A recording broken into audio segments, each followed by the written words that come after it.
to an alternate dimension. Dimension of the Chopp Shop Radio. Are you ready? Yeah, let's do it. Who's that? What wire is that? 1 2 1 2. Welcome, welcome, welcome, No, world. I'm ready. I'm ready. All right. Welcome, welcome to the Chopp All right, ready, go ahead. Welcome to the Chopp Shop Radio 2.0, 2.0. the reboot, the rebirth. The rebirth, You know, we back again. the reincarnation. So how long No, does I'm your this host. gonna take? You know, who are you? I mean, people don't know who you are. I'm your host. Everybody knows who I am. I'm Facebook famous. Sure, you are. Nabi I'm your host, Reality. Cash, and you know, this is my co-host, Nabi Reality. No, he's my co-host. I don't know what he's talking You about. know, however way you want to look at it, you know. We're not really sure who's Batman, who's Robin. We haven't figured that out in our time off the Chopp Shop. But hey, listen, we want to thank everybody who has emailed, text, Facebook messaged, inbox on Instagram, and there's been a big pouring of people that have asked us to come back and do the Chopp Shop. A lot Has of it? people. Has it really? Probably not, but nobody knows if it's true or not, so we're just gonna run with it. No, but seriously though, thank you for everybody who was a fan of the original Chopp Shop. As we know, we had a 3-year run on Music Fiend. How long have we been off the air for? Probably like 3 years, maybe. I don't Maybe know. 2. I thought it was 2.5. I don't know. We gotta look it up. I don't know, but I know we had a 3-year run and we had a good year run. Shout out to DJ Ruckus and people at Music Fiend. We did our live stream there. We're now a pre-recorded show, so you'll be seeing the episodes in somewhat in increments, half-hour increments, in a full show. And then the show will be ran and hosted by myself, Cash, DG Cash, and BX Showing Cheese. And we'll also, behind the boards, behind the scenes, will be done by Showcast. Shout out to our brother Showcast. Mm-hmm. So, For sure. so let's talk a little bit about. All right, let's talk about this, Cash. So, this being the return of the Chopp Shop, the Chopp Shop 2.0. Let me ask you this: What was your experience like? Like, I'm not gonna say the whole experience because it was 3 years and we had a lot of guests. We had a lot of funny moments. We had a lot of heated arguments. We had a lot of laughs. We had a lot of everything. When I say the Chopp Shop Radio and the original show, like the experience for you, like what was it like? Like what was it like for you? Like if you had to condense the emotional and physical experience of being a co-host, my co-host of the Chopp Shop. Well, you know, it was a lot of fun. You know, that we had a lot of, you know, we had a lot of guests. We got to, you know, talk to a lot of people that we probably might not have got a chance to talk to otherwise. I'm gonna say we wouldn't have. Wouldn't have talked to otherwise. You know, some of the like legends that we grew up on listening to, like, you know, we got to interview Buddha Monk for our first show. Shout out to the OG Buddha Monk Zoo Bullies. I mean, but you know, just like something that we probably would be doing anyway. You know, sitting around talking about what's going on in our lives and going on in the entertainment world, and you know, definitely. the social, we were justice. You know, social justice and all type of different other things that you know that we enjoy talking about in our own time. So we just incorporated that in the show, and you know, it was a good time. You know, a lot of good times. I feel like I learned a lot. Yeah, of course. A lot about hip hop. Like, I would like to think of myself as a dictionary of hip hop information, but Encyclopedia. Encyclopedia. You're right. I'm sorry, encyclopedia. But I learned a lot. Like I learned a lot about people, and I think one of the things that I liked about our show is that I feel like the Chopp Shop and the whole 3 years. I think that one thing that we excelled at was bringing humor out of people that weren't necessarily always humorous people. Yeah, there was some of that. There was a lot of that. Like what thing comes to mind is the legendary Rock from Helter Skelter, and I remember the first interview that we did. The first interview that we did of Rock, he was very standoffish. Then me and he was answering questions like so. You know, we asked him something like, "What was it a good time? Like you know, we first got on and started doing music. Yeah, was it a good time? Like yeah. Like, and then so, me and C-Dub from our Universal Collective Connecticut family. Shout out to the Russian Mafia fam out in New Haven. We went out to Brooklyn, to Brownsville, because I had contacted Rock's people, and you know, we wanted to get. He was the Sean Price had already passed away, and he was about to drop the Life After Price album, his first real studio solo album. And as now that Helter Skelter was no more because Sean Price had passed away, rest in peace. And then his peoples were like, "Yo, you can get 10 minutes, only 10 minutes, 10 to 15 minutes, but you got to come to Brownsville to the hood." And I'm like, "All right, whatever." So we went we went straight to the Jacks in Brownsville in the trenches, like the foundation of what boot camp was, and he met us there. And the 15 minute turned into like almost an hour interview, and then you still got that footage? I do. We gotta put that up. I actually put that footage onto YouTube, but I put it on my personal page, and the stuff I put on my personal page is like family stuff. And there's a couple interviews on there, but the interviews that I never posted, like I put it onto YouTube, but never publicly posted it to social media because I knew it wasn't the time for it. Yeah. So it is up on my personal YouTube, and I uploaded it, but I never promoted it. So the only people that have seen it are like a handful of people because I knew if I wanted people to see it, I would have published it to the Chopp Shop YouTube. But I knew it wasn't time, and that was kind of like near the we were rounded up to like near the end of our 3-year run when that happened. So then we interviewed him the third time, and it was like we were old friends. Remember we had him on the phone? Yeah, he was a lot more. It was like, all right, man, I think we're going to end this interview. He's like, hold on. Like, he kept going. He kept us on the line at that time, so that was real cool. He answered a lot more questions, and I think we had Ali Pone on that show. Yeah, because he had Ali Pone. Shout out to the fan, Ali Pone from the Fed Hill family. He actually knew Sean Price personally and built with him a lot when he came to Rhode Island, so we had him on to ask some questions. That was the first interview, though. The Sean Price commemorative one, I think. No, that was the second. That was the second one. I'm pretty sure that was the second. That was the third interview technically because I had done the Brownsville one in between, but we never published that. That was the second in studio one. In studio, that's it. So there was the first in studio. He was standoffish. He warmed up when I went to Brownsville, and then the third one on the phone, it was like we were old friends. And then Cash got to actually meet him too when we went to Hands-On's birthday party where Method Man and them was at that club in New York. That's a whole other story. Yeah, we're not gonna go there right now. That's another Chopp Shop. I got knocked over. Chopp Shop gyms. That's what we're gonna have to do. We have to put Chopp Shop gyms and tell some stories that went on. Because we've definitely had some adventures in Philly, New York. I mean, we've had some adventures. Yeah. Boston. We could definitely tell some stories, but we don't want to just make the Chopp Shop about us. The Chopp Shop's always been about other people, but this beginning of our comeback, we're just kind of catching up for the people that have always stuck with us and been, because mind you, the Chopp Shop Radio is not really our main thing or foundation. Our foundation is music as the Universal Zoo Disciples.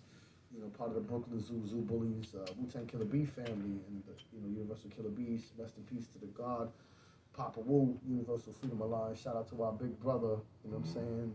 The General Buddha Monk. For sure.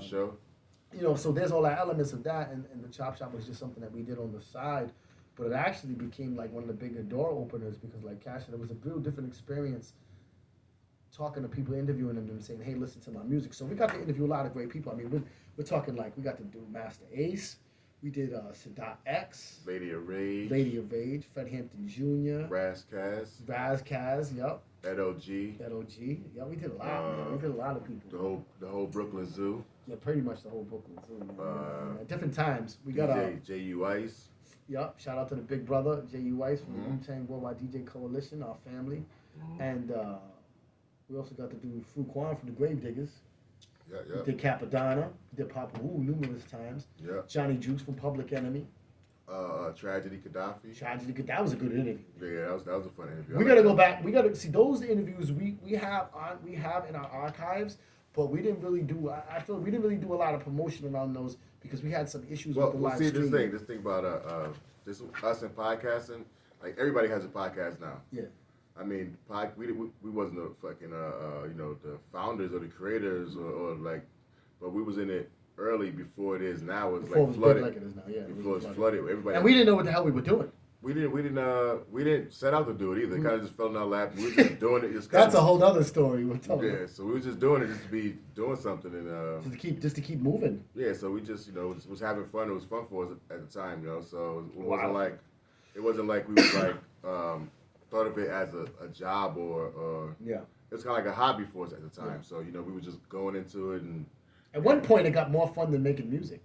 Yeah. It was always we get lit. You know what I'm saying? We go. Get lit. We get fired up. You know what I'm saying? Fired up. We should have got alcohol sponsorship from that show. Yeah. All the alcohol we drank on that one. Yeah, it was the first Drink Champs. Yeah. Before Drink Champs, before Drink Champs, we had the cups live on. We had it on the show.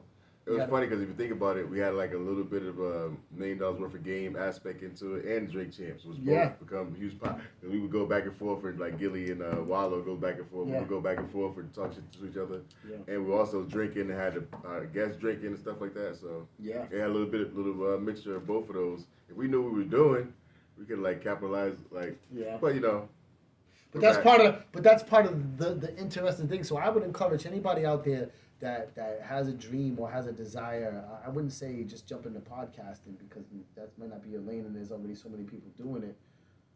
Why not? No, I'm not saying don't do it. I'm just saying I'm not telling what I'm about to say is not so that everybody listening does a podcast. What I'm saying is whatever it is that you're into to create content, whatever. If it is podcast, that's fine. But it's music or art or whatever, like pursue it because you don't know what effect your creation is going to have on yourself and the people around you. And maybe it has no effect, but it could have monumental effects. Like, for instance, there were some people that were close in our circle who were against us doing the podcast. Yeah. But we still did it anyways. And what would you say gave us the biggest openings was that? Like, it took us all the way to Papa Wu, to God, Freedom of Law. We're Universal Killer Bees. We're Wu-Tang Killer Bees. You can't, you know what I'm saying? We've been around the God RZA. Like, you can't take, we got our own thing, but you can't take that from us. Like, we're part of that. We got our own movement, but we're also officially stamped and part of that Wu-Tang Killer Bee movement, officially by the elder. And a lot of that came from the podcast because we got around him doing interviews and through Buddha, and Buddha blessing us in, and then it got him around him and us. But then even just the other people, like you know how many people must go up to people like Lady of Rage or like Raz Kaz and people like of nature of like that and ask them to like check out their music or whatever like that. We gotta hear some regardless of that definition. So whatever it is, like you got all these people like that are maybe they're not like uber famous, but they're not nobodies. So that means that they have all these underground dudes or whatever trying to be like, yo, check out my music and this and that, and it's thousands of people. And then just imagine that, like how many people like go up to these like what I'm saying, even these mid-level rappers, like people that are mid-level, like they're not underground, but they're not like uber famous like 50, but they're not nobodies, like what I'm saying. These dudes tour and make their money strictly off music. You know how many people go up to them all the time? Hey, listen to my music, listen to my music, my music. We come at them like, there's a lot of people that knew us for like over a year and didn't even realize that we even made music. Because our main connection to them was the interviewing and stuff. So that had a great impact. So my point of saying that is follow your dreams and do what you want to do if you want to create content, because you never know where that yellow brick road may take you. Yeah. It can't hurt to create, and sometimes it's not even about getting views. Sometimes to create is therapeutic, and it's therapy for some of the pain that we go through, because regardless if you're white, black, gay, straight, poor, or rich, we all have pain. And art is a medium through which to transmute that pain into beauty. And I would encourage anybody that wants to be a content creator to do it. And now, especially the young people, now is the time. It was so much more harder for us. Like when me and Cash started this 5 years ago, we first started it. I mean, it wasn't, we didn't start it from scratch. There were people doing it. But there wasn't, 5 years later now, you could do it off your phone, off an app. Yeah. You know what I mean? Like and now people are paying more attention to it, and it's more respected. I remember when we first started doing podcasting 5 years ago, people that were notable didn't want to like deal with us unless we were going to get on FM. But now, podcast has the same, I think. What do you call it? Reach as FM or more, because FM has had to now place their stuff so you could go online and listen to it out of their region to compete with the podcast. You get what I'm saying? So it's so much more easier for you guys. So I would, especially younger people that are content creators, I would encourage you to less texting on your phone. Because it gives everybody a voice. You know what I'm saying? It's like yeah, and everybody has something important to say, no matter how So you go in there, you Dumb or smart you you are. pick a topic, and and people are looking for that hot topic for the day. They're gonna might give you a listen, and if your opinion or if your opinion is something that they gravitate towards, they're gonna listen. They're gonna be recurring fans or whatever you want to call it. So. And that's the thing, though. But that's the thing. Like I said, you don't never know what your impact is. Like there are people that I wouldn't even expect that hit me up and been like, "Yo, I loved used to tuning into the Chopp Shop and watching you and Cash debate. I learned a lot from it." And we actually have changed people's opinions on people like us and the way that we are by doing our show. I remember we had a guest on, Wendy Lovedge. Yeah. From Massachusetts. Very, very. At the time, I knew her a little bit. Now she's a very, very dear friend of mine, and she used to live in Massachusetts. She moved somewhere. I don't know. I forgot where she moved, Midwest or somewhere. But she still stays in contact. She still hits me up on Facebook. She still texts me. She still talks to me. We're very good friends now, and we still communicate. And she knew us a little bit, but didn't know us that well when she came to the show. And me and Cash have a South Park kind of mantra. Everybody gets it. Gay, straight, white, black, rich, poor. Everybody gets it from each other. Everybody. Nobody's safe. And we were just being ourselves, and she had people. So she is. She's lesbian. She's lesbian. She's an activist. She's lesbian. I want to put. There's a reason why I'm bringing that up though. She's lesbian. And she's also a activist, a cannabis activist. What she did was Bulldozer Health was her thing, and basically, this was a couple of years ago, and Massachusetts hadn't legalized marijuana yet, and people were having a hard time getting non-addictive medication therapy stuff and get marijuana medical. Relieving of pain and stuff like that. So her organization helped people defer the costs and do all this other stuff. So anyways, the reason why I bring up she's a lesbian is that we were just being ourselves, talking about, like, in any given episode, everybody from rich white people to poor black people to gay people to gangbangers to business people would get it from us. We would talk on it and speak on it. Nobody was safe. And she had people texting her, telling her to leave our show. Before she even got up to making homophobic comments. They said that we were homophobic. And then we got her up to the thing. And we weren't even saying anything. Like we weren't even being bad. First of all, we're not homophobic. Second of all, we're not. Definitely not Cash. He loves homos. That was a good one. I let him get that one. But secondly, we're not stupid. We're not stupid enough to go. Even if we had some feelings about, we're not gonna bring a gay person onto our show and then bash gay people. Yeah, we're not. That's ridiculous. Like that. Yeah, even if we had certain feelings about something, like we might have certain feelings about Trump supporters, we're not gonna bash Trump or whatever because at the same time, this ain't a job, but at the same time, we do what we want to do because we're our own bosses. But we do have what's the word I'm looking for? We have a duty. To have a sometimes unbiased standpoint on things. I mean, we give our opinion strongly on things in general, but when it comes to letting other people take the floor, we have to have an unbiased allowance of their difference. Meaning, we might disagree with you, but we have to allow you the chance to say what it is we're going to disagree. That's the problem with a lot of people right now. You know what I'm saying? Like, you go online and you be on Facebook or whatever, or social media, and you have a different opinion of somebody. Mm-hmm. They wanna block you and cancel you, kick you off the page. Like, I want to cancel you completely. Why would you want to have a whole page full of people who agrees with exactly everything that you believe in? How can you learn or grow from that? You don't. That's what they call preaching to the choir. Yeah, like everybody has to agree with you or you're blocked. Like, that doesn't make any sense. Unfriend me right now if you don't like Jay-Z's album. Like, what? Yeah, like shut up. Me and Cash have very different opinions on music that we like, but we get along. We might have a little debate in the car on what we're gonna listen to. We don't like. There's a lot of artists I like that he don't like, and then vice versa. But I'm not gonna not be his friend because he likes artists that I don't like, or he thinks that they're so great. Some people that I don't think is great, and the same thing. There's like at least 3 people he thinks great that I think suck, and there's at least 3 people I can think of that I think great that he thinks sucks. And then people I really think are great, the people he really thinks is great, but we debate it and we both make our points and keep it moving. Like, but it's not just with music. We have differences of opinion on ways of with our kids and interactions with women sometimes, and we have differences of opinion.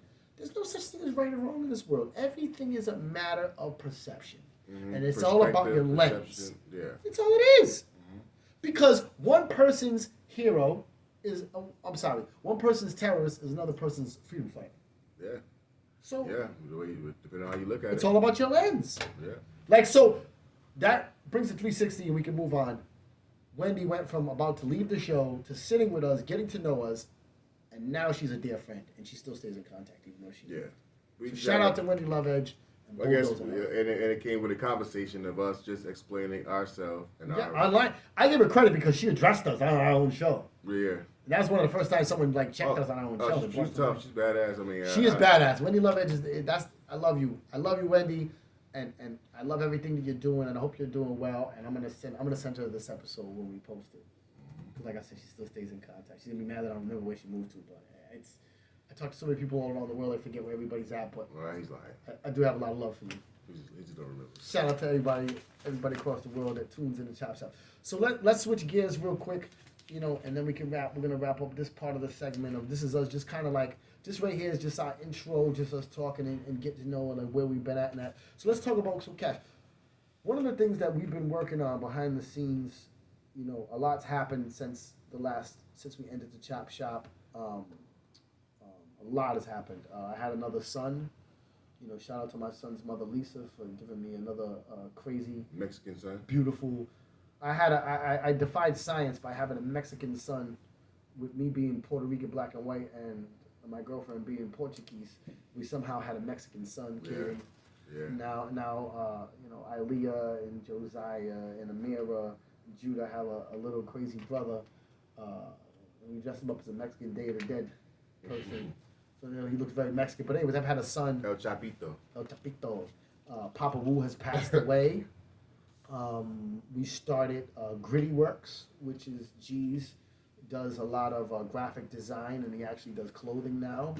Gritty Works, shout out to BXM G's, our universal brother, one of the co-founders of the Chopp Shop, and one of our guest hosts is not here today because he's recently ordained minister online, but it's still real, and he's going to marry one of our peoples. It's still real. Yeah, it's still real even though it's online.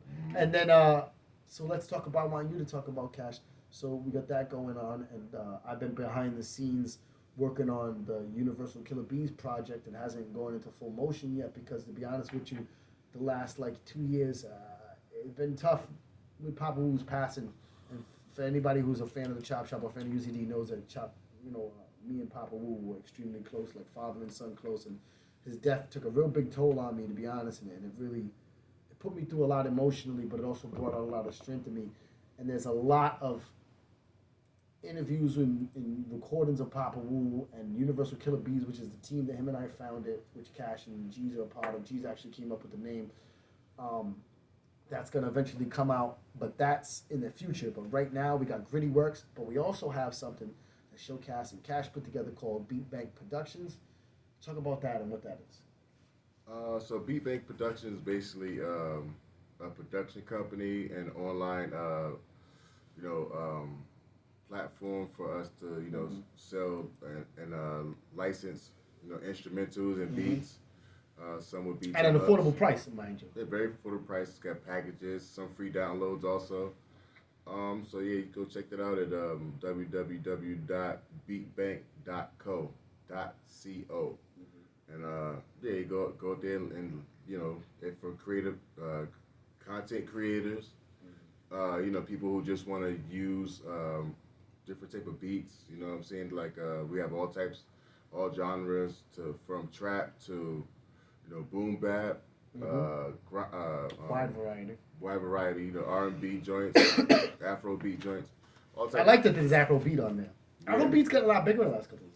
Yeah, Afro beat's especially overseas and like UK and stuff like that. A big increase in that. Yeah, especially like in UK, overseas, a lot of Afro beat stuff going on. So yeah, go check that out. www.beatbank.co. All right, so one more thing that we're gonna talk before we end this segment of something. Like let's briefly talk about the state of hip hop. So the versus thing, it's bringing a lot of attention, a lot of money to hip hop in ways that haven't been in a long time. And it went from, versus? Yeah. Yeah. And it went from versus for anybody who's been living under a rock and has been asleep and ain't been noticing what's That's going offensive. on. Well, I'm just saying, I don't mean like a rock and crack rock. I mean like actual rock or whatever. So versus started off with just a little bit of like people performing. It started really during The pandemic. The pandemic. And I was not able to have like live events like that, so it would take two artists and have them play their songs back and forth. Yeah, they started like. There's no real judges though. It's not the people judge, but there's no real point system. It's like a what do you call it? Exhibition match. It's like a battle, like a hip hop battle. Yeah. Same thing. But there's no judges to it. Like hip hop battles, there's no real judge to the hip hop battle. It's like. Yeah.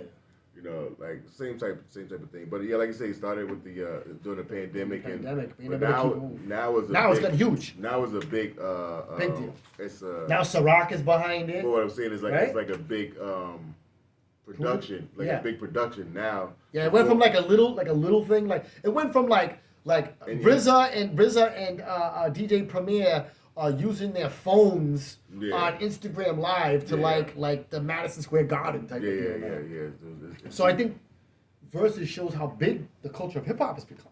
I mean, we already know that because hip hop is the biggest, the most listened to genre of music in the world. Period. I thought country was. No. Highest selling genre. No. The most listened to genre of music in the world is hip hop, hands down. Period. No dispute about it. Remember that thing we talked about before? They said that nothing. College professors and people that are think tanks and said that nothing has had a greater impact